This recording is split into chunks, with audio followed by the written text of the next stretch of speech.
This is broadleaf plantain. You've probably came across this plant hundreds of times in your yard, and you may not even know that this plant is 100% edible and medicinal. Here we have broadleaf plantain. It's pretty easy to identify. If you look at the back of the leaf and notice the veins, how they're growing up, spreading out, but they're relatively parallel. So that is plantain. Okay. Now there's broadleaf and narrowleaf plantain. Narrowleaf plantain is better for medicine, while broadleaf plantain is actually better for digestion. But you can use it for either or.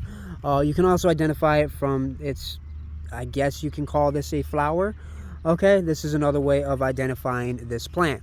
Now, let's talk a little bit about what the indigenous people use this for. So, edibility, they would put it in salads, stews, things like that.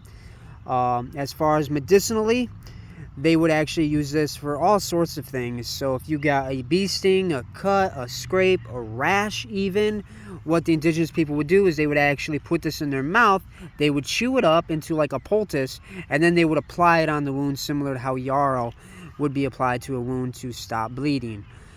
They would also use this with like pine sap or spruce sap as a sort of glue or adhesive to seal that wound. Sometimes they would even mix this with cattails to actually seal that wound as well. So that's one great thing that they would use it for. They would also use this for teas as well to help with colds, flus, upset stomach even. So it's just an absolute powerhouse of a plant. So